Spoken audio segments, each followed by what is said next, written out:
কাকে বলে? নৌকে। নূহ তোমাকে দায়িত্ব দিলা, তুমি কিন্তু প্লাবন আসলে আমাকে বাঁচাইও, তোমার নৌকাই তুইল। এই নৌকা বুঝলে আবার হাসিনার নৌকা বুঝেন নাকি? হাসিনার নৌকা বুঝলি ও বাংলাদেশ শেষ, ভারতের গোলামি করতে হবে। আমরা অন্তত এতটুকু বুঝতে পারি, বৈষম্য বিরোধী ছাত্র আন্দোলনের বিনিময়ে, হাজার হাজার প্রাণের কোরবানির বিনিময়ে আলেম ওলামা, শহীদ আল্লামা সাইদি, মতিউর রহমান নিজামী, মীর কাসেম আলী, আলী হাসান মুজাহিদের এবং বর্তমান 2024-এর রাজশাহী আলী রায়হান, আবু সাইদ, মুগ্ধ, ইয়ামিন, এদের রক্তের বিনিময়ে যেই স্বৈরাচারের পতন হয়েছে, আমরা বেঁচে থাকতে আর কোন স্বৈরাচারকে বাংলার জমিনে ঠাঁই দেব না। আগামীতে কোন স্বৈরাচার না, আল্লাহর গোলামদেরকে ক্ষমতায় বসাবো। রাজি কারা কারা দুটি হাত দেখতে চায়?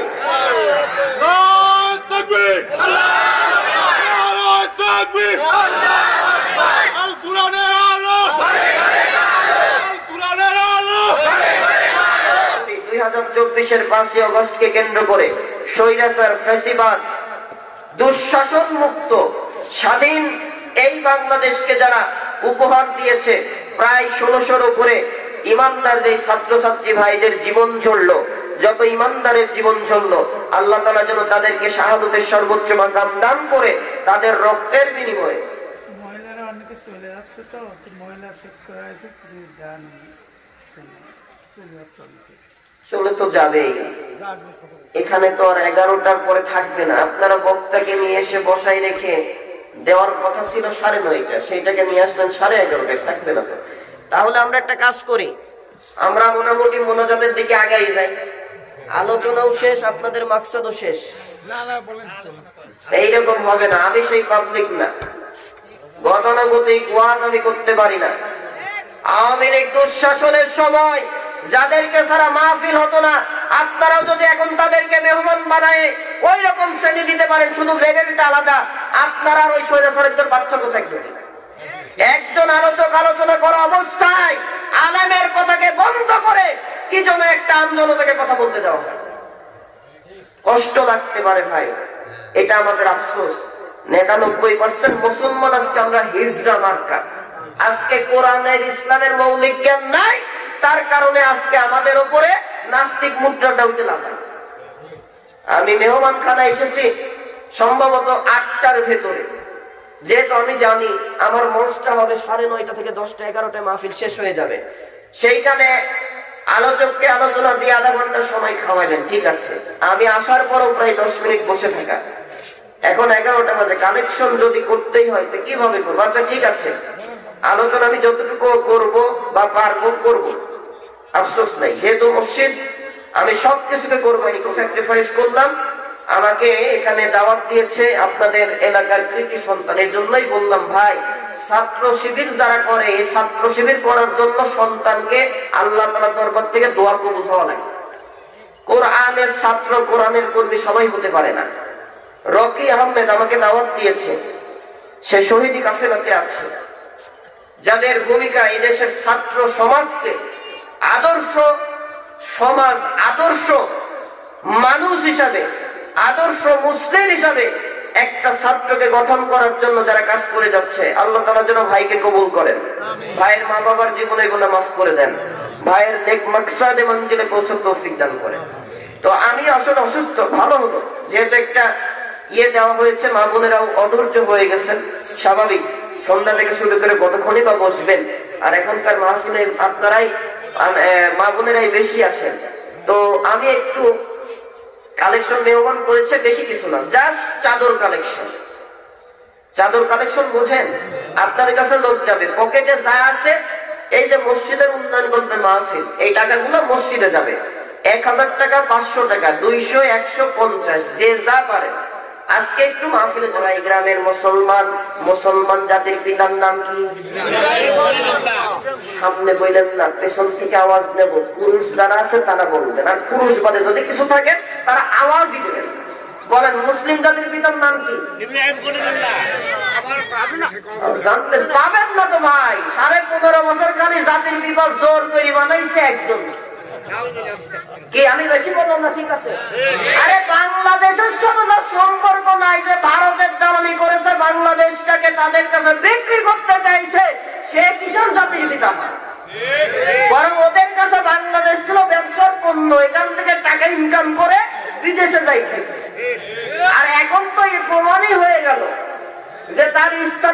মামু বাড়ি দিল্লিতে। আল্লামা সাইদি বলেছিলেন, বেশি লাফালাফি করো না, এই মৌলবাদরা একদিন গাছের গোড়া ধরে ঝাঁকি মারবে, সোজা যাই মামু বাড়ি যাই পড়বা। ঠিক 20 বছরের মাথায় আল্লাহ তাই করালো। মামু বাড়ি ছাড়ার পৃথিবীর কোন জায়গায় তার জায়গা না। মাঝে মাঝে খালি ওই আপনার অডিও খালি ফাঁস করে টুক করে ঢুকি পড়বো, শর্ট করে ঢুকি পড়বো। আমরা বলি শর্ট করেও ঢুকা লাগবে না, টুক করে ঢুকা লাগবে না, ওপরে থাকে, যখন আমাদের দরকার হবে টাইনি নিয়ে আসবো। কতক্ষণ তুমি আলেম ওলামাকে মেরেছো। 2013 সালে মাদ্রাসার এতিম ছাত্রদেরকে গরম পানি ঢেলে মেরে তাদের লাশটাকে লিকুইড বানিয়ে বঙ্গোপসাগরে ফেলেছো। তুমি আলেম ওলামা আল্লামা সাইদি, মতিউর রহমান নিজামী, ইসলামী আন্দোলনের বিশ্ব বরেণ্য নেতাদেরকে ফাঁসির কাছে ঝুলিয়েছো। বিএনপির দেশ বরেণ্য দেশপ্রেমিক নেতাদেরকে যুদ্ধাপরাধীর মামলা দিয়ে তুমি তাদেরকে হত্যা করেছো, গুম করেছো, খুন করেছো, আইনাঘর করেছো। তোমার আশা লাগবে না, আমরা নিয়ে ফাঁসি দেবো না, আইনাঘরে রেখে তোর বিচার করবো। শুধু অপেক্ষা অপেক্ষা। এই জাতি যখন একবার খেপেছে তোমাকে আর সুযোগ দেবে না, থাকো ওখানে। তবে যদি আল্লাহ এর আগেই তোমাকে মেরে ফেলে, এতটুকু দীপ্ত প্রত্যয় আমরা নিতে চাই। ও বড়ই গ্রাম এলাকার বাসী, গোপালপুরের মুসলমানেরা, এতটুকু দীপ্তই কি নিতে পারবেন কোরআনের পক্ষে যে ওই স্বৈরাচার যদি বাইরে মারা যায় তার লাশটাকে বাংলাদেশে ঢুকতে দেবো না? রাজি আছেন? কারা কারা রাজি? দুটি হাত আল্লাহ তোমাকে দেখায় দেন। আল্লাহ কবুল করো করে বলে না আমিন। কেন তুললাম ভাই? এই দেশে সবার জায়গা হবে, একটা ভিক্ষুকের জায়গা হবে, কিন্তু ইসলাম বিদ্বেষী কোরআন বিদ্বেষীর জায়গা আল্লাহ দেয়নি, আমরা দেবো না। ও ভারতে মরেছে, ভারতে থাকছে। কথা কি ঠিক আছে ভাই? বলেন এইবার মুসলিম জাতির পিতার নাম কি? জোরে বলে। আসসালামু আলাইকুম ওয়া রাহমাতুল্লাহি তাআলা ওয়া বারাকাতুহু। ওয়া আলাইকুম আসসালাম ওয়া রাহমাতুল্লাহি ওয়া নাস্তাঈনুহু ওয়া নাস্তাগফিরুহু ওয়া নাউযু বিল্লাহি মিন শুরুরি আনফুসিনা ওয়া মিন সাইয়্যাতি আ'মালিনা। من يهده الله فلا مضل له ومن يضلله فلا هادي له. فقد قال الله تعالى في كلامه المجيد وفرقان الحميد. পুরুষেরা জবান ছেড়ে মা বোনেরা নিচে আমার সাথে পড়ুন। আউযু বিল্লাহি মিনাশ শাইতানির রাজীম। বিসমিল্লাহির রাহমানির রাহিম। ওয়া ক্বাদা রাব্বুকা আল্লা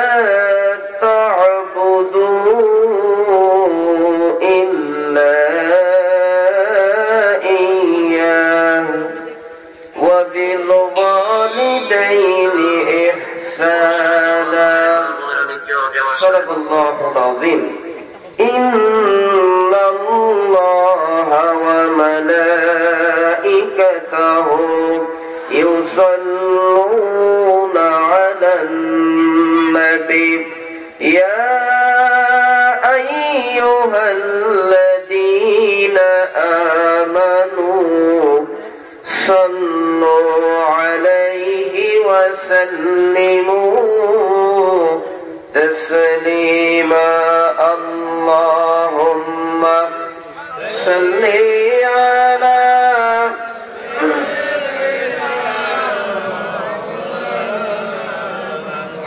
وعلى آل سيدنا. ঘুমাচ্ছেন কি? একটু হাত দেখান তো। ঘুমাস? আচ্ছা, বেঁচে আছেন কার একটু দেখি? লিল্লাহি তাকবীর। আল্লাহ রাসূলের শাফায়াত কি কিয়ামতের দিন দরকার আছে?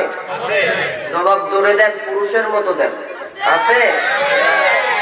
সেই আশায়, রাসূলের ভালোবাসায়, নবীর উম্মত হিসেবে আল্লাহ প্রদত্ত জবান দিয়ে ফরজে আইন ইবাদত, রাসূলের উপরে দরুদ উচ্চ স্বরে নিজ দায়িত্বে, মা বোনেরা নিচু আওয়াজে, পুরুষেরা উচ্চ আওয়াজে পড়ুন আল্লাহুম্মা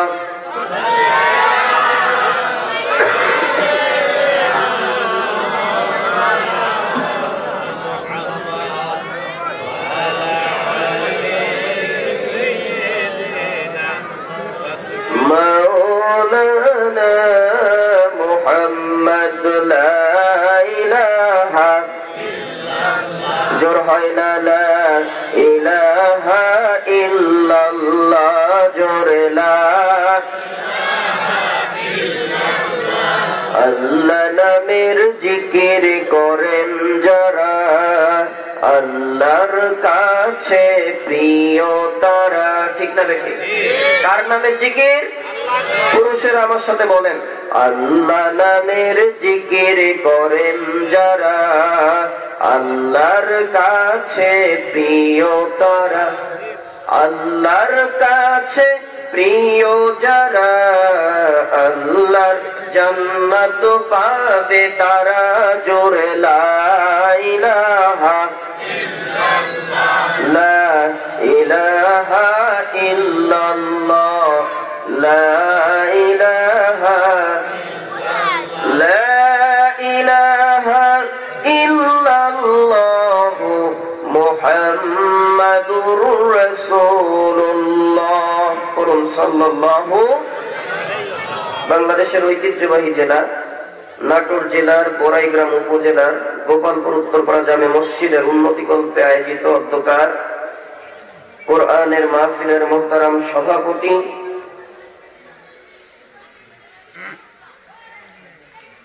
মোহতারাম জাহিদ হোসেন ভুট্টো, সিনিয়র সহসভাপতি গোপালপুর ইউনিয়ন বিএনপি।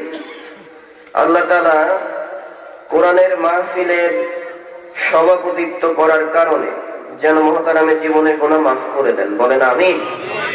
মৃত্যু পর্যন্ত কোরআনের কর্মী হিসাবে যেন তাকে কবুল করে নেন, জোরে বলেন আমিন।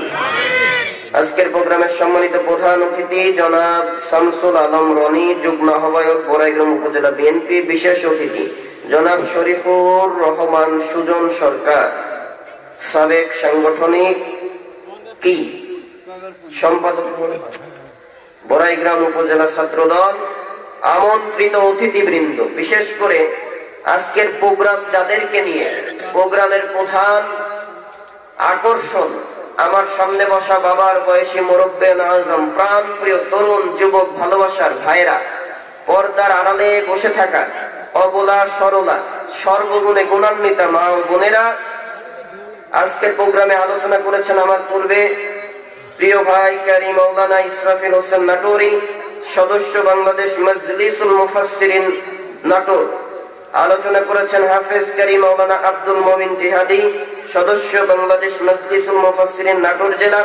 আর কথা বলেছেন মাওলানা আল আমিন নাটোরি সহ যারাই কোরআন থেকে কথা বলেছেন। আল্লাহ তাআলা যেন সকলের কণ্ঠকে কবুল করে নেন, বলেন আমিন। মাইকের আওয়াজ যত দূর যাচ্ছে, সকল ধর্মপ্রাণ মুসলমানদের কাছে আলোচনার শুরুতেই দোয়া পাবার আশায় আবারও দিচ্ছি আনুষ্ঠানিকভাবে সালাম। আসসালামু আলাইকুম ওয়া রাহমাতুল্লাহি ওয়া বারাকাতুহু।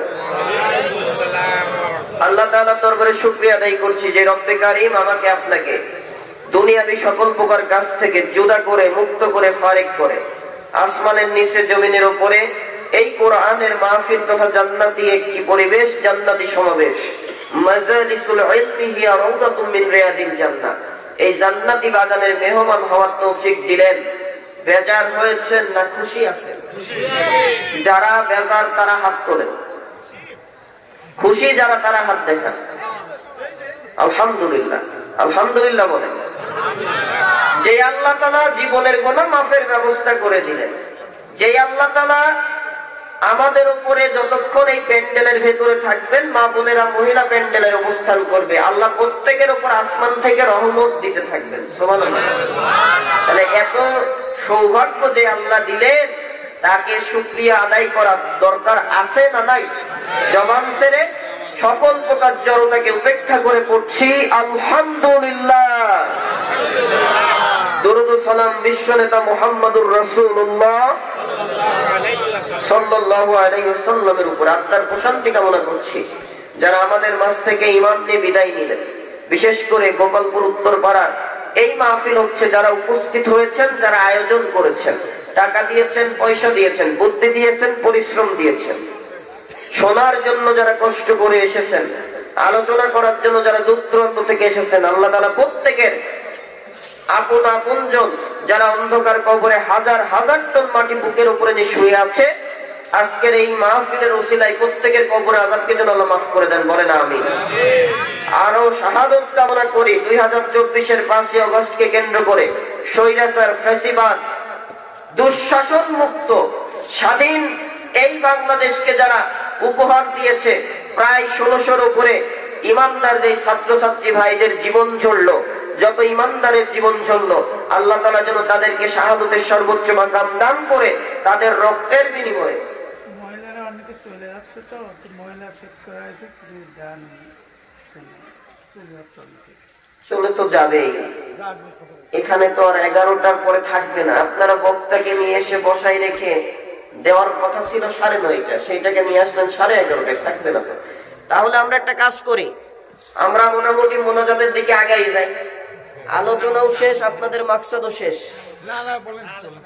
এইরকম হবে না, আমি সেই পাবলিক না, গতানুগতিক ওয়াজ আমি করতে পারি না। আওয়ামী লীগ দুঃশাসনের সময় যাদেরকে ছাড়া মাহফিল হতো না, আপনারাও যদি এখন তাদেরকে মেহমান বানায় ওই রকম শ্রেণী দিতে পারেন, শুধু লেভেলটা আলাদা, আপনারা আর ওই স্বৈরাচারের পার্থক্য থাকবে। একজন আলোচক আলোচনা করা অবস্থায় আলেমের কথাকে বন্ধ করে কি জন্য একটা আমজনতাকে কথা বলতে দেওয়া হয়? কষ্ট লাগতে পারে ভাই, এটা আমাদের আফসোস। 99% মুসলমান আজকে আমরা হিজড়া মার্কা। আজকে কোরআনের ইসলামের মৌলিক জ্ঞান নাই, তার কারণে আজকে আমাদের উপরে নাস্তিক মুদ্রাটা উঠে লাগায়। আমি মেহমান খানা এসেছি সম্ভবত 8টার ভেতরে, যেহেতু আমি জানি আমার মঞ্চটা হবে 9:30 থেকে 10টা 11টায় মাহফিল শেষ হয়ে যাবে, সেইখানে আলোচককে আলোচনা দিয়ে আধা ঘন্টা সময় খাওয়াইলেন, ঠিক আছে। আমি আসার পরও প্রায় 10 মিনিট বসে থাকা, এখন 11টা বাজে, কালেকশন যদি করতেই হয় তো কিভাবে করবো? আচ্ছা ঠিক আছে, আলোচনা আমি যতটুকু করব বা পারবো করব, আফসোস নাই। যেহেতু মসজিদ, আমি সবকিছুকে কোরবানি করলাম, আর বিশেষ করে একটু স্যাক্রিফাইস করলাম। আমাকে এখানে দাওয়াত দিয়েছে আপনাদের এলাকার কৃতি সন্তান, এই জন্যই বললাম ভাই, ছাত্র শিবির যারা করে, এই ছাত্র শিবির করার জন্য সন্তানকে আল্লাহ তাআলার দরবার থেকে দোয়া কবুল হওয়া লাগে। কোরআনের ছাত্র, কোরআনের কর্মী সবাই হতে পারে না।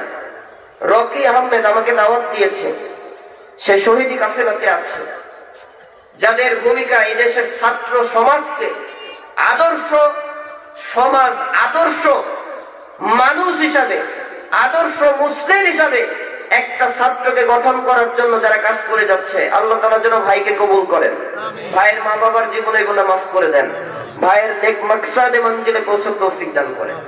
তো আমি আসলে অসুস্থ, ভালো হতো যেহেতু একটা দেওয়া হয়েছে, মা বোনেরাও অধৈর্য হয়ে গেছেন, স্বাভাবিক।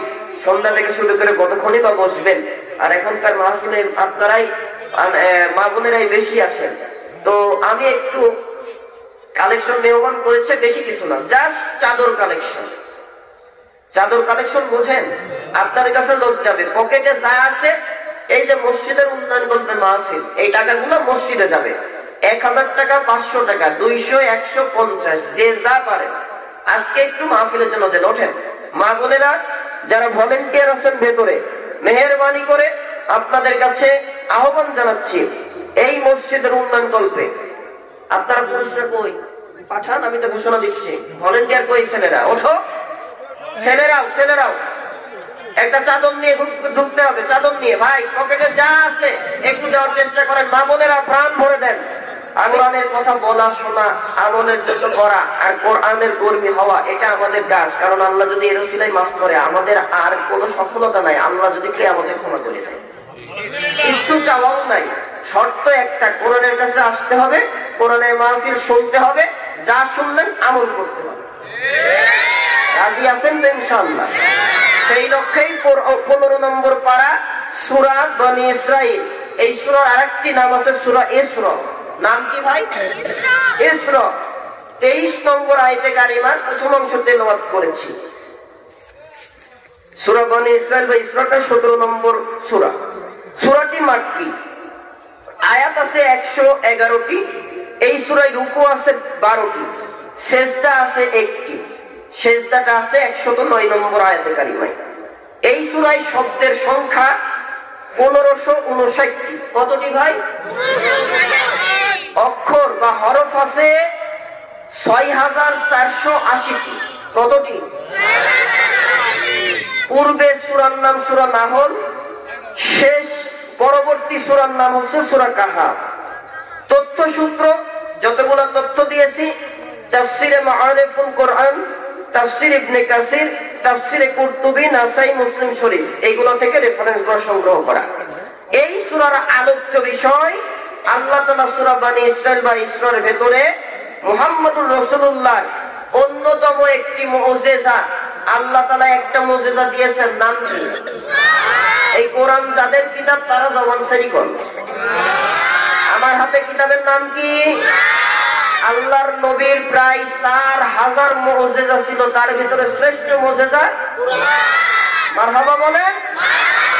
দ্বিতীয় মুজিজা ছিল ইসরা এবং মেরাজ। ইসরা এবং মেরাজ, যেইটা সূরা বনী ইসরাইলের শুরুতেই আল্লাহ তাআলা নাজিল করে জানিয়ে দিয়েছেন। তাহলে রাসূলুল্লাহর ইসরা এবং মেরাজের বর্ণনা, মা বাবার খেদমতের বর্ণনা, আত্মীয় স্বজন, এতিমের হক, ওয়াদা পালন, নামাজ ও রূহ সম্পর্কে কুরাইশদের করা প্রশ্নের জবাবগুলো আল্লাহ তাআলা সূরা বনী ইসরাইলে দিয়েছেন। বলেন সুবহানাল্লাহ।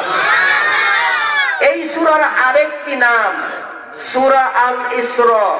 ইসরা শব্দের অর্থ হচ্ছে রাত্রির ভ্রমণ, নৈশ সফর, নৈশ ভ্রমণ, রাতের যাত্রা। সূরাটি যেই নামে আমরা চিনি সূরা বনী ইসরাইল, এর অর্থ হচ্ছে ইসরাইলের বংশধর বা ইহুদি জাতি। এই হলো আমার তেলাওয়াতকৃত আয়াতে কারিমার প্রেক্ষাপটে কিছু শানে নজুল বা সূরা সম্পর্কে কিছু জেনে নিলাম। এইবার আসেন সম্মানিত উপস্থিতি, আমার তেলাওয়াতকৃত আয়াতে কারিমায় আল্লাহ তাআলা ঘোষণা করছেন কি? ওয়া ক্বাদা রাব্বুকা আল্লা তা'বুদু ইল্লা ইয়্যা। ও দুনিয়ার মানুষ, তোমাদের নেতা মুহাম্মদুর রাসূলুল্লাহকে মেরাজে নিয়ে প্রায় 27 বছর ধরে ট্রেনিং দিয়ে আমি 14টা দফা বাস্তবায়নের জন্য জমিনে দিয়েছিলাম, যার প্রথম কাজই ছিল নবী যে বলে দেন ওয়া ক্বাদা রাব্বুকা আল্লা তা'বুদু ইল্লা ইয়্যা। তোমার রব কে? আল্লাহ। দেখো তো কোন জবান দিয়ে তোমার নাম উচ্চারণ হয় না, হইলেও আস্তে করে কয়, ওই কণ্ঠের হিসাব দিও, কে? আরেকবার কোন? আরশের দিকে তুলে বলেন, রব কে? এই আল্লাহ আদেশ দিচ্ছে নবী। দুনিয়ার মানুষ যারা নিজেদের ইমানদার বলে দাবি করে, তারা যেন একমাত্র আমি আল্লাহ ছাড়া আর কারো ইবাদত, গোলামি, দাসত্ব, চাকরগিরি না করে। সুবহানাল্লাহ। কার ইবাদত করতে হবে? প্রশংসা কার করবেন? আল্লাহ রাব্বুল আলামিন কোরআনুল কারীমে তার ইবাদতের বর্ণনা দিতে গিয়ে তিনি বলেন, ও দুনিয়ার মানুষ, কেন আমি আল্লাহর ইবাদত করব না? আমি আল্লাহ একমাত্র ইবাদত করার জন্যই তোমাদেরকে সৃষ্টি করেছি। আল্লাহ তাআলা কোরআনুল কারীমের সূরা জারিয়াতের 56 নম্বর আয়াতে কারিমা নাজিল করে দিয়ে বলেন, ওয়া মা খালাকতুল জিন্না ওয়াল ইনসা ইল্লা লিয়াবুদুন। আমি আল্লাহ রাব্বুল আলামিন জিন জাতি এবং মানব জাতিকে শুধুমাত্র কেবলমাত্র একমাত্র আমি আল্লাহ তাআলার ইবাদত করার জন্য সৃষ্টি করেছি। বল সুবহানাল্লাহ। কার ইবাদত? আল্লাহ রাব্বুল আলামিন বলেন, ও দুনিয়ার মানুষ, দুনিয়াতে প্রশংসা আদায় করবা, যাই করবা আমি আল্লাহর করতে হবে। কিভাবে করতে হবে আল্লাহ তাআলা কোরআনে বর্ণনা দেন, আমার সাথে পড়েন। আলহামদুলিল্লাহি রাব্বিল আলামিন। প্রশংসা সবই কেবল তোমারই। বলেন, প্রশংসা সবই কেবল তোমারই রব্বুল আলামিন। দয়ালু মেহেরবান করুণা ফুরান আর কেহ নয় তুমি মালিক, তুমি মালিক। মারহাবা বলেন। আল্লাহ রাব্বুল আলামিন তার ইবাদত করার কথা বলেছেন। ইবাদতের অর্থ আল্লাহ বলেন ইয়্যাকা না'বুদু ওয়া ইয়্যাকা নাস্তাঈন। আল্লাহু আকবার। আমরা সূরা ফাতিহাতে প্রতিদিন বলি আল্লাহ আমরা কিন্তু শুধুমাত্র কেবলমাত্র একমাত্র তোমারই ইবাদত করি। ইয়্যাকা না'বুদু, ইবাদত কার করি? আমরা হুজুর বলি, আপনারা বলেন না, বলেন। এইবার বলেন কোন সূরা তেলাওয়াত না করলে নামাজ হয় না? মাশাআল্লাহ, তো বেকায়দা ট্যালেন্ট ছেলে। এবার সবাই বলেন কোন সূরা?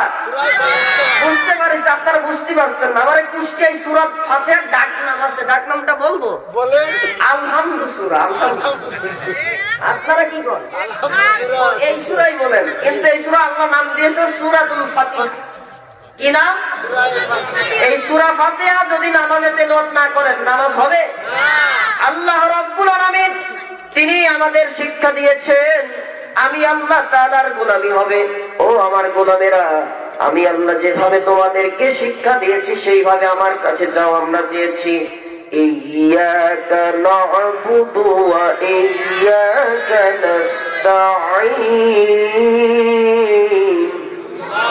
আমরা একমাত্র তোমারই ইবাদত করি আল্লাহ, তোমার কাছেই সাহায্য চাই। ইবাদতের অর্থ হচ্ছে আমি গোলামি আল্লাহ তোমাকেই করি, স্বীকৃতি দিচ্ছি সূরা ফাতিহায়, তোমার কাছেই চাই। কোন দরগা, কোন দুর্গা, কোন খাজা বাবা, কোন মাজার, কোন পীর আর কোন বটগাছের কাছে আমি সাহায্য চাইতে পারি। গোলাম কার? বাঁচাই রাখছেন কে? ও ভাই এতটুকু বোঝেন না কে যে আপনাকে যদি পীর সাহেব বাচ্চা দেওয়ার ক্ষমতা রাখে, পীর সাহেব চাকরি দেওয়ার ক্ষমতা রাখে, ওই পীরের কাছে কোনোদিন মালাকুল মউত আসতো না।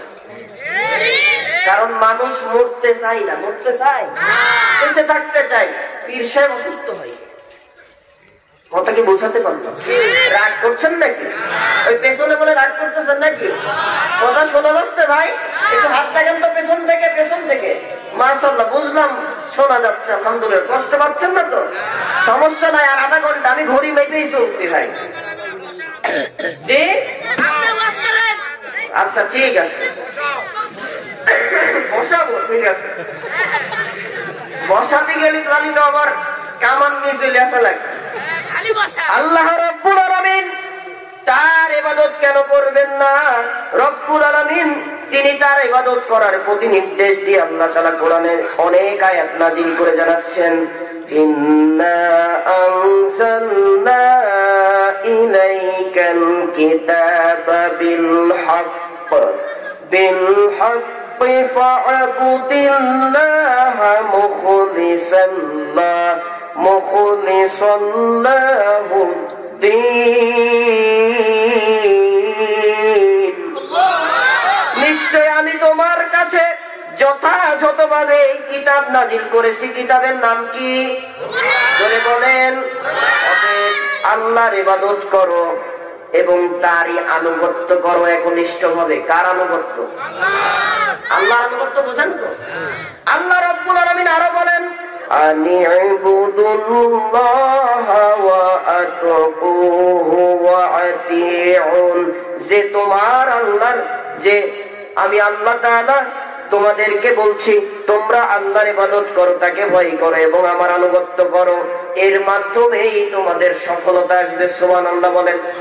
সম্মানিত উপস্থিতি, যারা আল্লাহ তাআলার আনুগত্য করবে তথা আল্লাহর হুকুম মেনে আল্লাহর ইবাদতে লিপ্ত হয়ে যাবে, আল্লাহ তাআলা কিভাবে তাদের সাথে থাকেন একটা ঘটনা।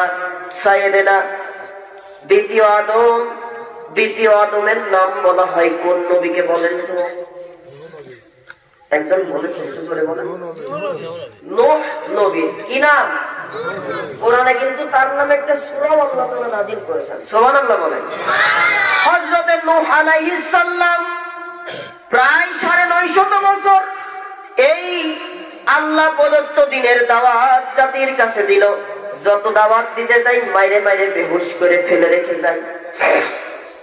ওই নূর সময় আল্লাহ তাআলা মহাপ্লাবন দিয়ে ওর জাতিকে ধ্বংস করে দিয়েছিল। নূহের ছেলে কেনানো সেই ধ্বংসের ভিতরে পড়ে গিয়েছিল। ওই সময়ে নূহের প্রতি ঈমান এনেছিল একজন বৃদ্ধা মহিলা।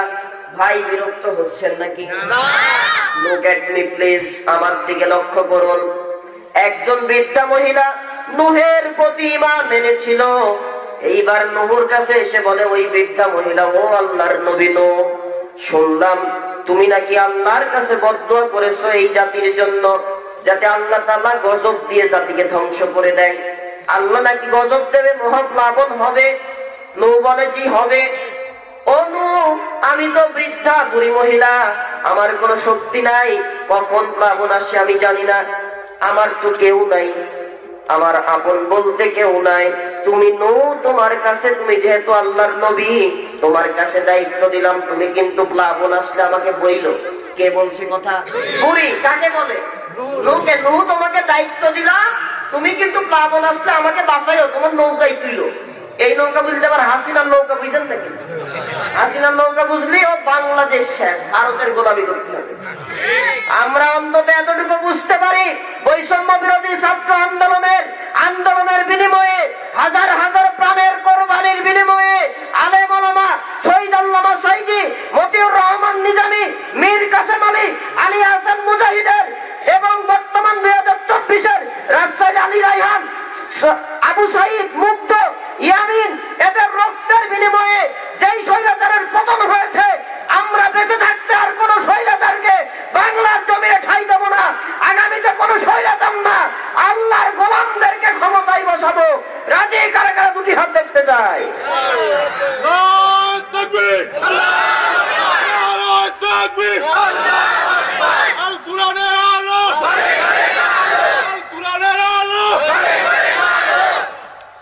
আলহামদুলিল্লাহ। শুধু মাহফিলে না, সজাগ থাকেন। আল্লাহর কোরআন আমাদের জানাই দিয়েছে, ফেরাউন পতন হয়েছে, ফিরে আসেনি। নমরুদের পতন হয়েছে, তারাও ফিরে আসেনি। আবু জাহেলের পতন হয়েছে, ফিরে আসেনি। আমরা বিশ্বাস রাখি, কোরআন আমাদের ভরসা। হাসিনা এবং তার এই দল, নাপাক দলের পতন হয়েছে, আর কোনদিন ফিরে আসবে না ইনশাআল্লাহ। তবে তারা আসবে না, আসার জন্য চক্রান্ত করছে কোন কোন গ্রুপের ব্যানারে। প্রত্যেকে সজাগ থাকতে হবে। আল্লাহর কাছে জবাব দেবেন কি ও ভাই? যেই দলের হাতে এই দেশের নিরীহ মানুষের রক্ত ঝরেছে, আলেমদের রক্ত ঝরেছে, এই দেশের নিরীহ মানুষ, প্রত্যেকে মানুষের চোখের পানি ঝরিয়েছে, ওই স্বৈরাচারকে শেল্টার দেওয়ার অধিকার আপনার নাই।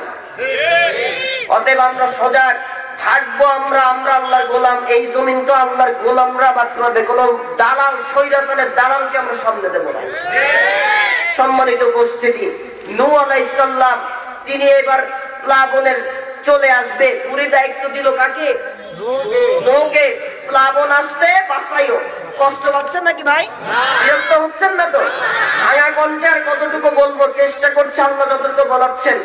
এইবার নূহ আলাইহিস সালামকে আশ্বাস নিয়ে বুড়ি বাড়ি চলে গেছে। ইতোমধ্যে প্লাবন চলে আসছে। নূহ আলাইহিস সালাম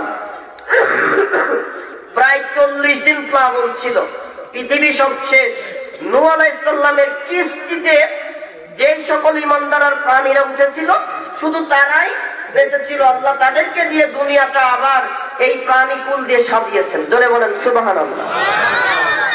নূহ আলাইহিস সালাম নৌকাটা যখন তার জুদি পাহাড়ে গিয়ে ঠেকলো, ঠেকার পরে নূহ আলাইহিস সালাম সব প্রাণীকুলকে নামাচ্ছে। নামার পরে উনি যেই মাটিতে পা দিল, তখন নূহ আলাইহিস সালামের ব্রেনে আঘাত লাগলো। হায় আল্লাহ, সর্বনাশ তো একটা হয়ে গেল।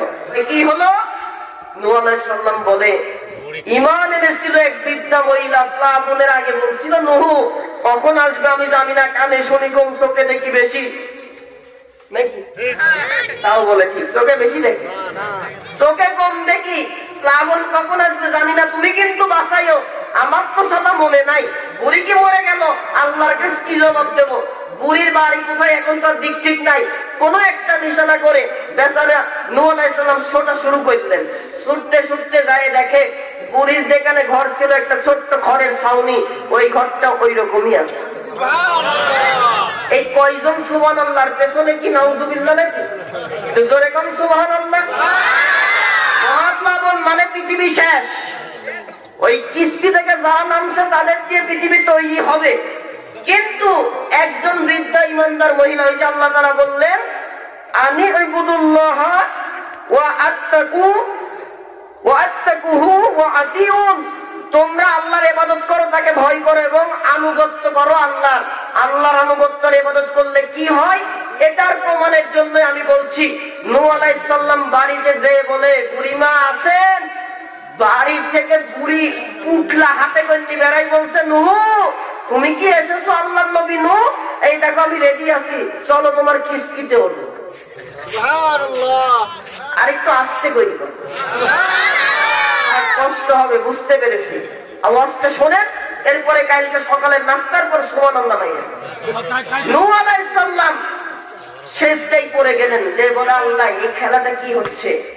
আল্লাহ রাব্বুল আলামিন নূহ আলাইহিস সালামকে বলে ওরে নূহ তুমি তো নবী, যদিও তুমি মানুষ, মানবিক কারণে হয়তো তুমি তোমার একজন উম্মতের কথা ভুলে গিয়েছো, কিন্তু আমার একজন বান্দা না খেয়ে কষ্ট করবে, যাই করুক না কেন আমি আল্লাহ তাআলার প্রতি যারা ঈমান আনে তাদেরকে আমি আল্লাহ তাআলা কখনো ভুলি না।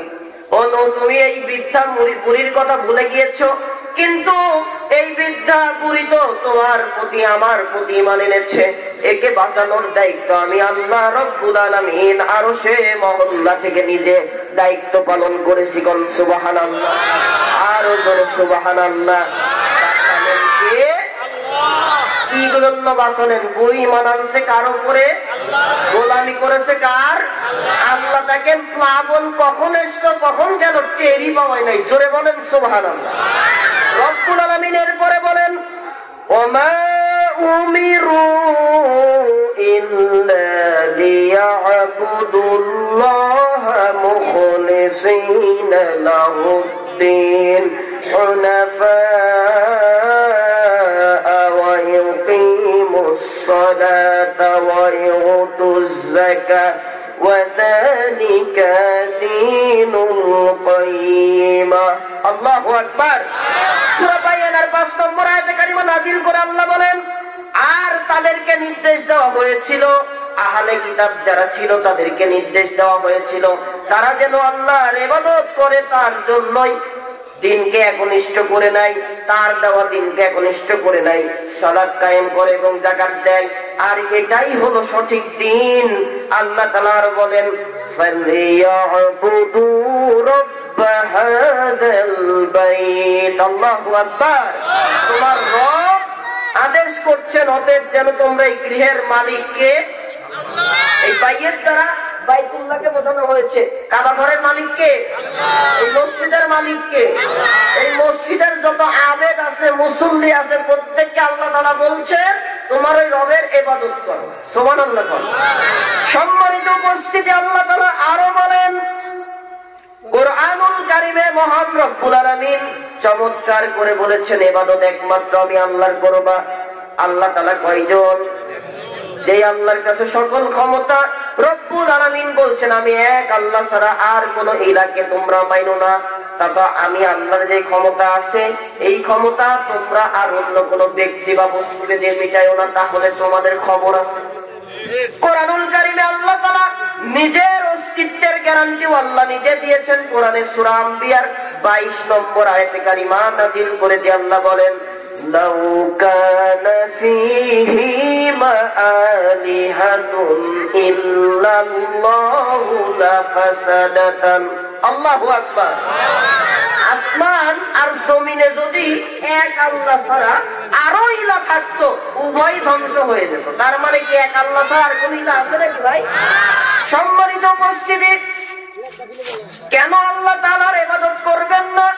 মহান রব্বুল আলামিন এইবার আসেন কিছু বোঝার জন্য বিজ্ঞান থেকে কিছু আপনাদেরকে থিওরি দিচ্ছি। সময় যেহেতু কম নিয়েছি, কষ্ট বেশি দেব না, অল্পতেই ছেড়ে দেব।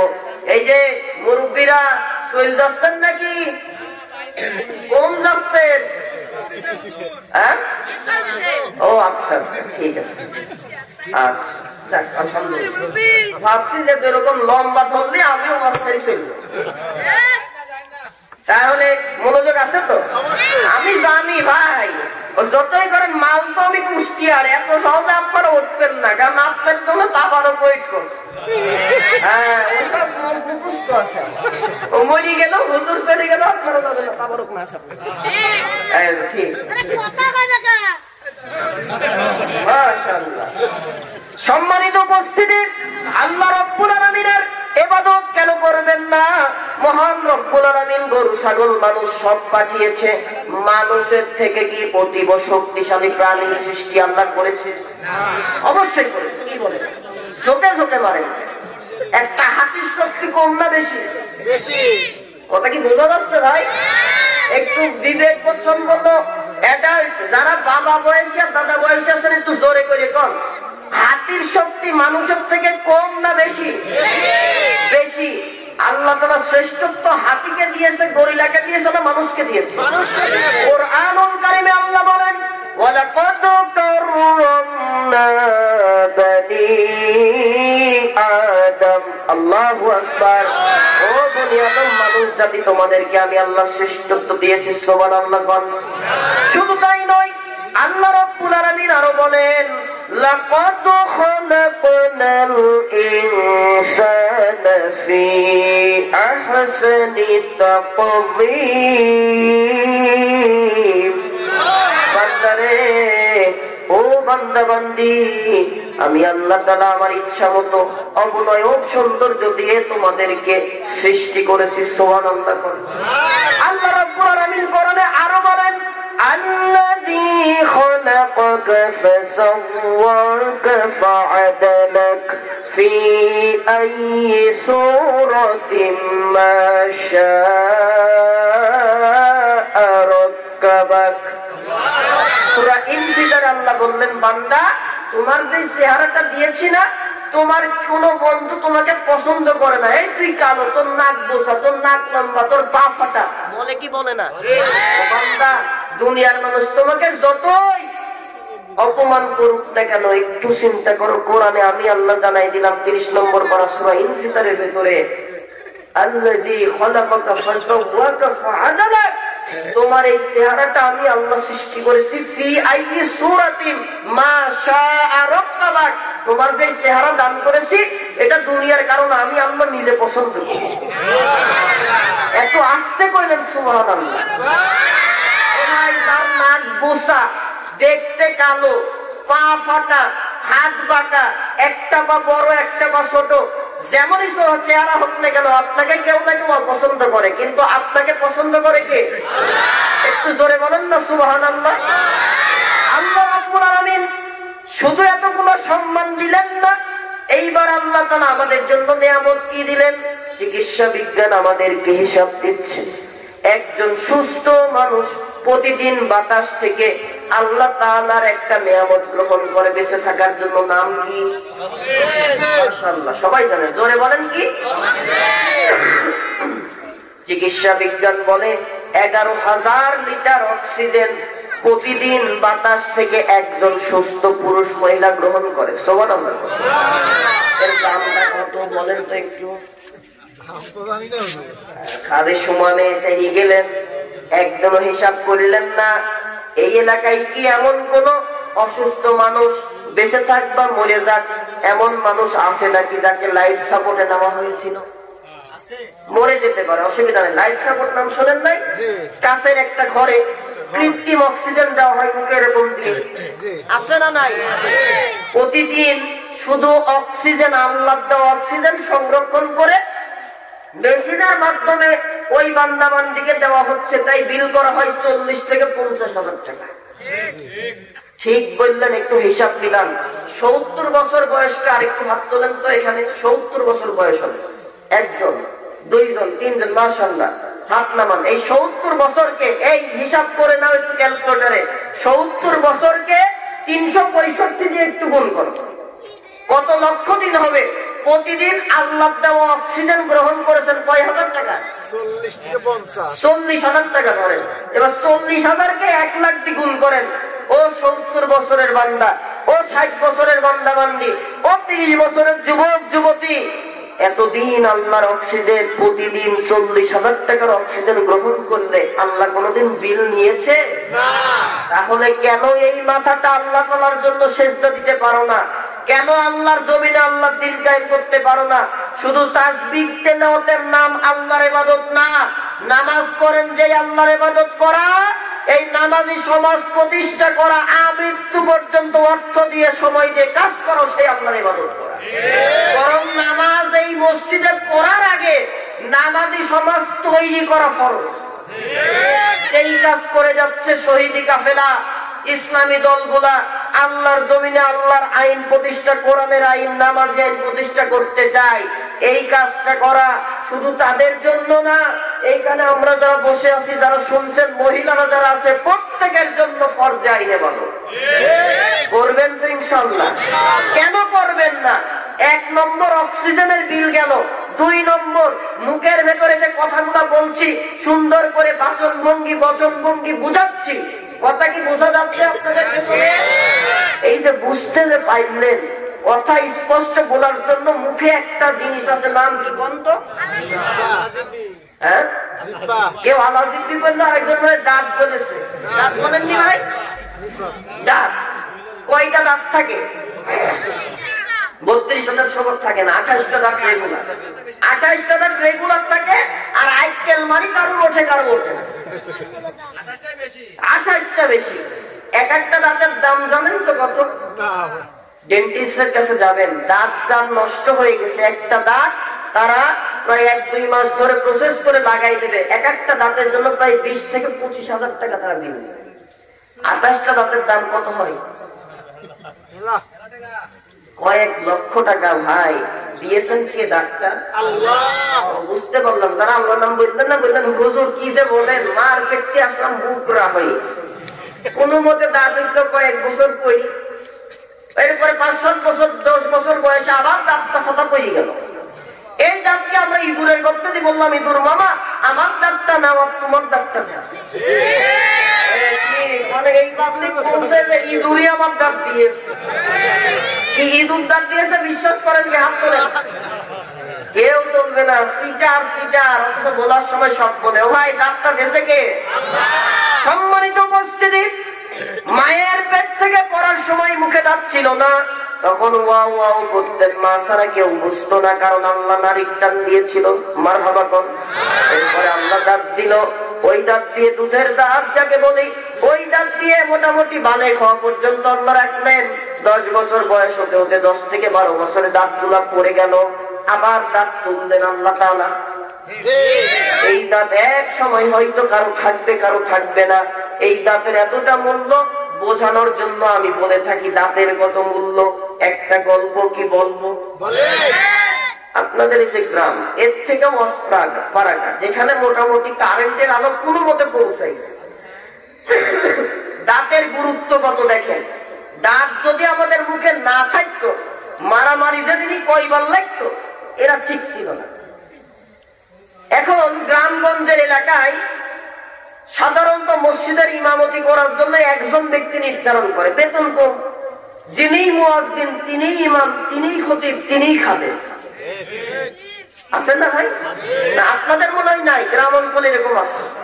তো এখন এই ক্ষেত্রে মাদ্রাসার ছাত্র যারা হয় তাদের জন্য এই কাজ করার সুবিধা হয়। মাসে 5,000-4,000 টাকা বেতন, খাবারের ব্যবস্থা। কাজ কি? মসজিদ ঝাড়ু দিবা হুজুর, তুমি নামাজও পড়াবা, আজানও দিবা, জুম্মাও পড়াবা। ও দেখে থাকা আর খাওয়া দরকার, কাজ শুরু করে। তো হুজুর একদিন মাদ্রাসার ক্লাস শেষ করে আসতে জোহরে দেরি হয়ে গেছে। এখন আমাদের এলাকায় জোহরের আজান কিছু জায়গায় একটাই দেয়, আপনাদের কি কয়টাই দেয় আমি জানি? একটাতেই দেয়, তাই তো? নামাজ একটাই করে, কিন্তু আজান দেয়। এখন ইমাম সাহেব চিন্তা করে, ওই ছেলেটা যে এখন একটাই আজান যদি না দিই, হুজুরের ধুতি তো আর তো বাদ দেয়। কারণ হুজুর যদি একটু রাস্তা দিয়ে আসতে যায়, কই হুজুর কি যে খাওয়া খাইছে, ও নড়তেই পারে না। আবার যদি হুজুর জোরে যায়, কয় যে হুজুর কি দাওয়াত পেয়েছে ধরাই যাচ্ছে না। বলে কি বলে না ভাই? হুজুর লম্বা জুব্বা পরবে, না ছিটকাবে, আর সাত দোকানে বসে গোপ টানবার বলবে এই হুজুররাই কাপড়ের দাম বাড়াইবে। হুজুর যদি পরে পাঞ্জাবি কয় কেডি হুজুর আইসলো কোন জায়গায়, মরে মরে বিপদ। এই হুজুর চিন্তা করলো 1টা বাজে গেল, এখন আমি গোসলে যাব না আজান দেব। মুরব্বী মানুষ যারা, তারা দেখবেন যারা নামাজি, তারা কিন্তু ওই 1টা আজান হলে গোসল করে 12টা থেকে 12:30টায় মসজিদে যায় বসে বসে থাকে। বুঝলাম আপনাদের আগে থাকে না, আছে। এখন মুরব্বী প্রতিদিন আজান শোনে, আজান দেওয়ার বেচারার খুব শখ। বয়স হয়ে গেছে 70, কোনদিন চান্স পাই না, আবার হুজুরের বলে সাহসও পাই না। এইদিন হুজুরের দেরি হতে হুজুর বলে চাচা দেরি তো হয়ে গেল, এখন তো গোসলে যাব, আপনি কি আজকে জোহরের আজানটা দিতে পারবেন? কই কি বাপ পারবো না মানে, এত আজান শুনি কতদিন ধরে সুযোগ খুঁজছি, আল্লাহ সুযোগ আজকে দিবি তা জানে। বেচারা এবার মাইক দই হুজুরের বলতি দেরি, মাইক টুক টুক করে হুজুরের একবার ফুলে তাই না? রেগুলার মুয়াজ্জিনের ফু আর ওই আমদানি মুয়াজ্জিনের ফু এক হয় নাকি? ফু দিয়ে এবার শুরু করে একবার কানে আঙুল দিয়ে আল্লাহু আকবার আল্লাহু আকবার। ইমাম সাহেব গোসল বাদ দিয়ে এসে বলে চাচা দাঁড়ান, মাইক বন্ধ করি, আপনার সম্মান দিলাম, তাজিম করলাম, বললাম আজান দেন, বলবেন আল্লাহু আকবার, আপনি আল্লাহু আকবার করেন। কই আরে হুজুর থামেন, আপনি আমার আত্মমর্যাদা আঘাত দেন, কি বলেন আল্লাহু আকবার বলি? আমি আল্লাহই বলছি, কিন্তু আমার মুখে দাঁত নাই, আব্বা বেরালে আমি করি। তাহলে আরবি হরফ উচ্চারণের সঠিকভাবে উচ্চারণ করাতে, মানুষকে কথা বোঝাতে, ও নাটোরের মুসলমান বলেন তো কি লাগে? দিলেন কে? একদিনও চিন্তা করলেন না লক্ষ লক্ষ টাকার দাঁত দিয়ে আল্লাহ আপনাকে দিয়ে মঞ্চে যাই ভাষণ দেন, অমুক নেতার নাম নিতে গেলে ওযু করে নেওয়া লাগবে না, মর আগে কোন জায়গা কি দেয় দেখা যাবে। মূর্খতা। আরে ভাই, নামাজ পড়ার আগে আপনাকে যে আল্লাহ দাঁত দিয়ে শক্তি দিয়ে কথা বলানোর তৌফিক দিল, আপনি তবে সেজদায় পড়ে থাকতেন সারাটা জীবন, আল্লাহর শুকরিয়া আদায় করে শেষ করতে পারতেন। আর কি করে বলেন, দুনিয়ার একটা যার পেটে ময়লা, নাকে ফুটা, দাঁতে ছাতা, তার নাম নিতে গেলে ওযু করা লাগবে। আমি মনে একটু বেশি বললাম, আপনারা রাগ করলেন ভাই? রাগ করলে কিছু করার না, আল্লাহর কোরআনের সাথে হবে। আল্লাহর নবীদের নাম নিতে গেলে কি ওযু করা লাগে নাকি? হুজুর লাগে নাকি? তাহলে নবীর থেকে কি ওই ব্যক্তির দাম বেশি বড় হয়ে গেল নাকি? কি করে বললেন? এইগুলো তো মূর্খতা। আর এর প্রতিবাদ যারা করবে না, সেই নেতাদের পেছনে থাকবেন, বিনা হিসাবে জাহান্নামে চলে যাবেন। চিন্তা এবার আপনার কোন দিক যাবেন? সম্মানিত উপস্থিতি, তাহলে দাঁত দিয়ে আল্লাহ দিয়েছেন, গোলামি সেই আল্লাহর হবে। আপনারা করবেন তো ইনশাআল্লাহ। আল্লাহ রাব্বুল আলামিন বলেন, ও বান্দা, দাঁত দিলাম, নাক দিলাম, হাত দিলাম, 2টা চোখ দিলাম, লক্ষ লক্ষ টাকা দাম, তোমার শরীরে রক্ত দিলাম, তোমার সুস্থ 2টা হাত দিলাম, সুস্থ 2টা পা দিলাম। ও বান্দা, তোমাদের একটাই উদ্দেশ্যে আমি তৈরি করেছি, ইল্লা লিয়াবুদুন, শুধুমাত্র কেবলমাত্র একমাত্র আমি আল্লাহর গোলামি করার জন্য। আল্লাহর গোলামি তারা করে যারা স্বীকার করে সার্বভৌম ক্ষমতার উৎসকে। আল্লাহ রাব্বুল আলামিন কোরআনে বলেন, তাবারাকাল্লাযী বিয়াদিহিল মুলক ওয়া হুয়া আলা কুল্লি শাইইন কাদির। সূরা মুলকের 1 নম্বর আয়াতে কারিমা নাজিল করে দিয়ে আল্লাহ তাআলা বলেন, সার্বভৌম ক্ষমতার মালিক আল্লাহ। একবার নয়, আরেকবার বলেন আল্লাহকে বলতে গেলে এই শাহাদাত আঙ্গুলি তুলে সাক্ষ্য দিতে হয় আল্লাহ আছে আরশে, আরশের দিকে তুলে কোন কে? আরেকবার বলেন কে? সার্বভৌম ক্ষমতার মালিক যদি আল্লাহ হয়, ও মুসলমান, আপনি কি করে বলেন সকল ক্ষমতার উৎস জনগণ? আপনি তো কাফের হয়ে গেছেন। ক্ষমতার উৎস কে? আল্লাহ নামটা কত সুন্দর, একটু দেখেন। আল্লাহ রাব্বুল আলামিন, তিনি আমাদের এমন একজন ইলাহ, তার বিষয়ে কোরআনুল কারীমে বলেন, ও আমার বান্দা বান্দি, এজন্যই আমি আল্লাহর ইবাদত করবা। আমি আল্লাহ তোমাদেরকে সৃষ্টি করেছি, সকল সৃষ্টির ভেতরে শ্রেষ্ঠত্ব দিয়েছি, সৌন্দর্য দান করেছি, অবনয়ক চেহারা দান করেছি। তোমাকে যেই চেহারা দিয়েছি বান্দা বান্দি, আমি আল্লাহ নিজে পছন্দ করে দিয়েছি। সেহরি খাওয়ার পর সুবহানাল্লাহ, আল্লাহ তাআলা আপনার চেহারা নিজে পছন্দ করেছে। জোরে বলেন সুবহানাল্লাহ। এবং আমি আল্লাহ তাআলা তো সেই আল্লাহ, যে আল্লাহ কোনদিন ঘুমাই না। আল্লাহ কোরআনে বলেন সূরা বাকারার 255 নম্বর আয়াতে কারিমায় আল্লাহ নিজের পরিচয় দিয়ে বলেন, আল্লাহু লা ইলাহা ইল্লা হুয়াল হাইয়ুল কাইয়্যুম। আল্লাহু আকবার। পারেন না আয়াতুল কুরসিটা? বলেন আল্লাহু লা ইলাহা ইল্লা হুয়াল হাইয়ুল কাইয়্যুম। আল্লাহু আকবার। কিন্তু সেই আল্লাহ যাকে তন্দ্রাও সই না, নিদ্রাতেও স্পর্শ করে না। সুবহানাল্লাহ বলেন। চিরঞ্জীব চিরস্থায়ী কে? আল্লাহর নবী বিশ্ব নবী বলেন কোরআনুল কারিমে সূরা বাকারার ভেতরে 255 নম্বর একটি আয়াত, যার নাম আয়াতুল কুরসি, কোরআনের শ্রেষ্ঠ একটি আয়াত। যদি কোন ইমানদার বান্দা বান্দি প্রতি ফরজ নামাজের সালাম ফিরানোর পরে একটিবার করে উচ্চারণ করে আয়াতুল কুরসি অর্থ সহ বুঝে বুঝে পড়ে, নিজের জীবনে আমল করে, মৃত্যুটা হলেই আল্লাহ তাআলা তাকে জান্নাতে দাখিল করে দিবেন। সুবহানাল্লাহ। আল্লাহ রাব্বুল আলামিন তার পরিচয় করলে আরো দেন। আমার সাথে যারা পারেন পড়েন, আল্লাহু আহাদ আল্লাহুস সামাদ লাম ইয়ালিদ ওয়া লাম ইউলাদ ওয়া লাম ইয়াকুল লাহু কুফুয়ান আহাদ। আল্লাহু আকবার। আল্লাহর নবী বিশ্ব নবী বলেন কোরআনুল কারিমে তাওহীদের একটি সূরা, সূরার নাম সূরা ইখলাস। 4 আয়াত বিশিষ্ট এই সূরা যদি কোনো বান্দা বান্দি একটিবার উচ্চারণ করে করে পড়ে, অর্থ সহ বুঝে পড়ে, আল্লাহ তাআলা 10 পারা কোরআন তেলাওয়াত করলে যেই নেকি হয়, একবার সূরা ইখলাস তেলাওয়াত করলে তার থেকে বেশি নেকি দিয়ে দেয়। সুবহানাল্লাহ। কয় পারা নেকি হয়? 10 পারা। এইবার আমরা 30 পারাটার নেকি নিয়ে নিই। আমার সাথে সকলে পড়েন আল্লাহু আহাদ আল্লাহুস সামাদ লাম ইয়ালিদ ওয়া লাম ইউলাদ ওয়া লাম ইয়াকুল লাহু কুফুয়ান আহাদ। আরেকবার পড়ো ভাই। পড়েন কুল হুয়াল্লাহু আহাদ আল্লাহুস সামাদ লাম ইয়ালিদ ওয়া লাম ইউলাদ ওয়া লাম ইয়াকুল লাহু কুফুয়ান আহাদ। আল্লাহু আকবার। আল্লাহর নবী বিশ্ব নবীর ভাষ্য অনুসারে আমরা যারা 3টি বার পড়েছি আর মনোযোগ দিয়ে শুনেছি, আমাদের উভয়ের আমলনামায় 1 খতম কোরআনের নেকি এই মুহূর্তে দিয়ে দিয়েছেন। সুবহানাল্লাহ বলেন। তাহলে ইবাদত কার করবেন? আল্লাহ তাআলার যদি ইবাদত করেন আল্লাহ তাআলা কি করবে? এই বর্ণনাটা দিয়ে আলোচনা শেষের দিকে আল্লাহর নবী নাম হযরতে ইব্রাহিম আলাইহিস সালাম, মুসলিম জাতির পিতা। বলেন পরাই গ্রামের মুসলমান, মুসলমান জাতির পিতার নাম কি? সামনে বললেন না, পেছন থেকে আওয়াজ নেব। পুরুষ যারা আছে তারা বলবেন, আর পুরুষ বাদে যদি কিছু থাকে তারা আওয়াজই দেবেন। বলেন মুসলিম জাতির পিতার নাম কি?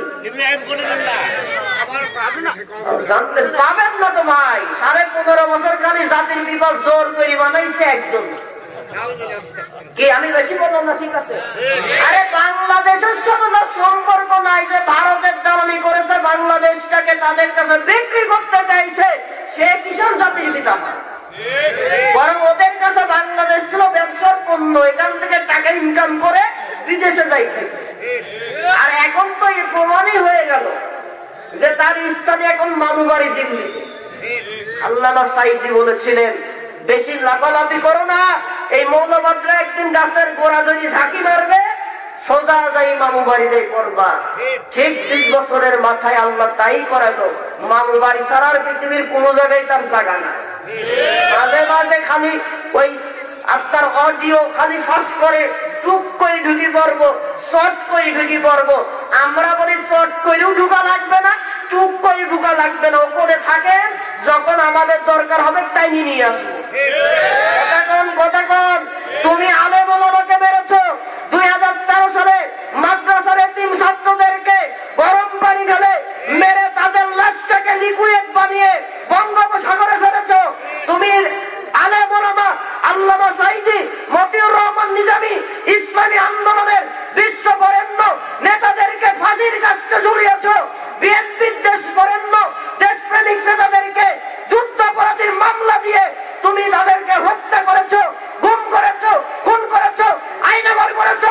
তোমার আশা লাগবে না, আমরা নিয়ে ফাঁসি দেবো না, আইনাঘর রেখে তোর বিচার করবো। শুধু অপেক্ষা অপেক্ষা। এই জাতি যখন একবার খেপেছে তোমাকে আর সুযোগ দেবে না, থাকো ওখানে। তবে যদি আল্লাহ এর আগেই তোমাকে মেরে ফেলে, এতটুকু দীপ্ত প্রত্যয় আমরা নিতে চাই। ও বড়ই গ্রাম এলাকার বাসী, গোপালপুরের মুসলমানেরা, এতটুকু দীপ্তই কি নিতে পারবেন কোরআনের পক্ষে যে ওই স্বৈরাচার যদি বাইরে মারা যায় তার লাশটাকে বাংলাদেশে ঢুকতে দেবো না? রাজি আছেন? কারা কারা রাজি? দুটি হাত আল্লাহ তাআলাকে দেখায় দেন। আল্লাহ কবুল করো করে বলে না আমিন। কেন তুললাম ভাই, এই দেশে সবার জায়গা হবে, একটা ভিক্ষুকের জায়গা হবে, কিন্তু ইসলাম বিদ্বেষী কোরআন বিদ্বেষীর জায়গা আল্লাহ দেয়নি, আমরা দেবো না। ও ভারতে মরেছে, ভারতে থাকছে। কথা কি ঠিক আছে ভাই? বলেন এইবার মুসলিম জাতির পিতার নাম কি? জোরে বলেন। ইব্রাহিম আলাইহিস সালাম মুসলিম জাতির পিতা। ওই সময়ের শ্রেষ্ঠ কাফেরে কুফার ছিল, নাম তার নমরুদ। এই নমরুদ ইব্রাহিমকে জ্বালিয়ে পুড়িয়ে দেওয়ার জন্য অনেক দিন ধরে বড় আগুনের গোলক তৈরি করলো। এত তেজ আগুনের গোলকের, এই আগুনের কাছে কেউ যেতে পারে না, কাছাকাছি। মনে করেন ওই রাস্তার কাছে আগুন, এত দূর থেকে তেজ হিটের জন্য দূরে থাকে। ইব্রাহিম আলাইহিস সালামকে তো আগুনের ভেতরে ফেলবে, কি করে ফেলবে? গুলটি জানেন? গুলটি পাখি মারা হয়, কি বলেন আপনারা? আচ্ছা, আমাদের এটাকে গুলটি বলে। এইরকম একটা দূর থেকে ছুড়ে মারার মতো যন্ত্র বাড়িয়ে ইব্রাহিমকে আগুনে ফেলে দেওয়া হলো। ইব্রাহিম কার গোলাম? আস্তে করি কার গোলাম? পেছন থেকে বলেন শাহাদাত আঙ্গুলি তুলে, ইব্রাহিম গোলাম কার? আল্লাহ রাব্বুল আলামিন ইব্রাহিমের আগুনে পড়ার আগে আগুনকে নোটিশ জারি দিলেন। আল্লাহ তাআলা কোরআনে সেটাও কোট করলেন, কুল্লা ইয়া নারু কুনি বারদাও ওয়া সালামুন আলা ইব্রাহিম। ও আগুন, আমার খলিল ইব্রাহিম তোমার ভেতরে যাচ্ছে, তার জন্য তুমি শান্তিদায়ক ঠান্ডা হয়ে যাও। সুবহানাল্লাহ বলেন। মুফাসসিরিন ইকরাম বলছেন, আল্লাহ তাআলা যদি এখানে সালাম শব্দ ব্যবহার না করে শুধু যদি বারদাও দিতেন, আগুন এমন ঠান্ডা ইব্রাহিমের জন্য হয়ে যেত, ইব্রাহিম ডিপ ফ্রিজ মার্কা হয়ে বরফে শেষ হয়ে যেত। সুবহানাল্লাহ। এইবার আগুনের ভেতরে ইব্রাহিম ভালোভাবে বসে আছে, জীবন যাপন করে। নমরুদ ছাদের উপর থেকে দেখে আর বলে, ওই আগুন, এতদিন ধরে তোর জ্বালালাম, তোর এত তেজ, কাছে যেতে পারি না। আমার শত্রু ইব্রাহিমকে দূর থেকে ছুঁড়ে মারলাম, তাও ইব্রাহিমকে পুরাইস নাকি? কি হলো? আল্লাহ তাআলা আগুনের গায়েবী আওয়াজকে খুলে দিলেন। সুবহানাল্লাহ। আল্লাহ তাআলা আগুনের জবাব দেওয়ার ব্যবস্থা করে দিলেন। আগুন নমরুদকে ডাক দিয়ে বলে, ওরে নমরুদ রে, আমি আগুনের তেজ আছে না নাই এটা যদি প্রমাণ করতে হয়, তুই নমরুদ আয়, তোকে এবং তোর সাম্রাজ্যকে জ্বালিয়ে পুড়িয়ে ছারখার করে আমি দেখাইয়া দেব। কিন্তু আমি আল্লাহর কসম করে বলি, এই আমার ভেতরে যে ইব্রাহিম আছে, ইব্রাহিম আল্লাহর গোলাম, আল্লাহর খলিল, তার একটা পশম আমি আগুন পুরাতে পারবো না। জোরে বলেন সুবহানাল্লাহ। আল্লাহ তাআলার ইবাদত বন্দেগী করার কারণে রব্বুল আলামিন যদি আগুনের ভেতর থেকে ইব্রাহিমকে বাঁচাতে পারে, আমাদের কি আল্লাহ তাআলা বিপদ থেকে বাঁচাতে পারে না? একবার ফসল নষ্ট হবে, আফসোস নাই, আর একবার আল্লাহ তাআলা ডাবল ফসলে বরকত দিয়ে পূর্ণতা দান করবে। ইউনূস আলাইহিস সালাম একটা ভুল করলেন, মাছের পেটে চলে গেলেন, যাকে মসনবী বলা হয়।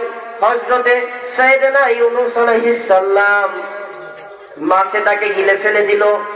ইউনূস তিনটা বিপদের ভেতরে পড়লো। কয়টা বিপদ? জোরে কম, এক নম্বর রাতের অন্ধকার, 2 নম্বর সমুদ্রের অতল তলে তলিয়ে থাকা অন্ধকার, 3 নম্বর বড় তিমি মাছের পেটে থাকা অন্ধকার।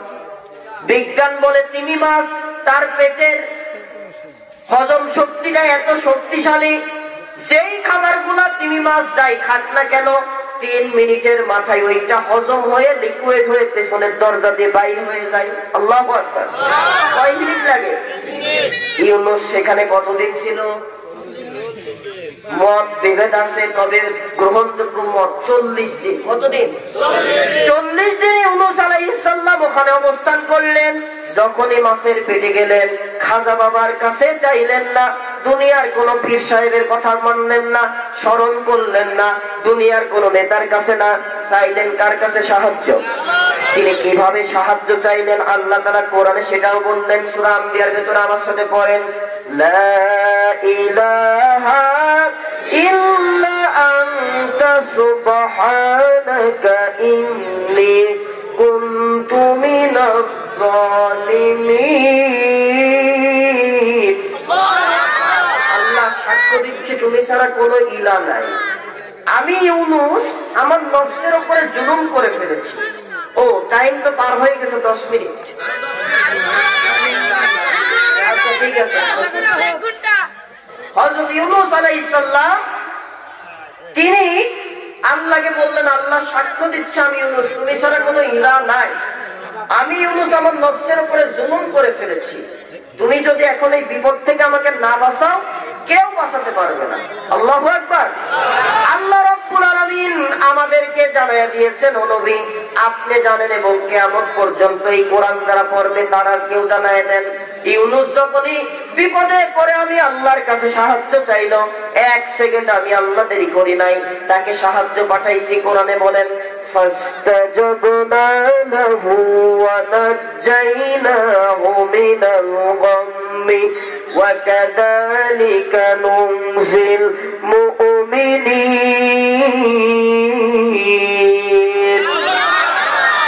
ইউনূস বিপদে পড়ে আমি আল্লাহর কাছে সাহায্য চাইলো, আমি আল্লাহ তাআলা তিমি মাছের পেটে নোটিশ জারি করে দিলাম। ইউনূসকে জিজ্ঞাসা করা হলো, ইউনূস দুনিয়াতে কোন সময় তুমি ভালোভাবে ছিলে? ইউনূস বলেছে, ওই 40 দিন যখন মাছের পেটে ছিলাম এত সুন্দরভাবে আমি জীবন অতিবাহিত করেছি, আর কোনদিন আমি এত সুন্দরভাবে থাকি নাই। সুবহানাল্লাহ। কে বাঁচালেন? ইউনূস আলাইহিস সালামকে নতুন জীবন দান করলেন। সম্মানিত উপস্থিতি, ইব্রাহিম আলাইহিস সালাম ইউনূস আলাইহিস সালামকে যদি আল্লাহ বাঁচাতে পারে, আমাদের পারে না? বদরের যুদ্ধ, এই যে আসছে সামনে রমজান, রমজান মাসের ওয়াজ অনেকেই শুনেছেন, যার বিষয় আল্লাহ বলেন, ইয়া আইয়ুহাল্লাযীনা আমানু কুতিবা আলাইকুমুস সিয়ামু কামা কুতিবা আলাল্লাযীনা মিন ক্বাবলিকুম লাআল্লাকুম তাত্তাকুন। ইমানদারগণ, তোমাদের উপরে রমজানের রোজাকে সেভাবেই ফরজ করেছি যেভাবে আগের নবী আলাইহিস সালামের উপরে ফরজ ছিল। এই রোজা থাকার মাধ্যমে যেন তোমরা নিজেকে আত্মগঠন করে তাকওয়াবান হতে পারো, এই জন্য রোজাকে ফরজ করেছি। সুবহানাল্লাহ। আমরা অনেকে রোজাই থাকি না, আছে না ভাই? থাকবেন, রোজা থাকবেন আল্লাহর জন্য। রোজা থেকে যদি মৃত্যু হয়ে যায়, আল্লাহ তাআলা ঈমানদার রোজাদারকে শাহাদাতি মৃত্যু দান করে দেবেন। লাভ হয় না লস হয়? শহীদদের মর্যাদা বেশি। এই রোজার মাসে এতটা সম্মান, এই মাসে আল্লাহ কোরআন নাজিল করেছেন। এই জন্য আজকে সৌদি আরবে রমজানের প্রথম রজনী আজকে হচ্ছে। আলহামদুলিল্লাহ বলেন। একটা দোয়া আছে, আমার সাথে পড়েন, আল্লাহুম্মা বারিক লানা ফি রজবা ওয়া শাবান ওয়া বাল্লিগনা রমাদান। এটার অর্থ কি? রাসূলের হাদিসে বলেন, আয় আল্লাহ রজব শাবানের বরকত দান করো, রমজান পর্যন্ত হায়াত লম্বা করে দাও, যাতে রমজানের ইবাদত করে তোমার সান্নিধ্যে যেতে পারে। সুবহানাল্লাহ বলেন। রজব শাবানে বরকত দাও, রমজান রমজান মাসে গুনাহ ঝরাও, মারহাবা কর।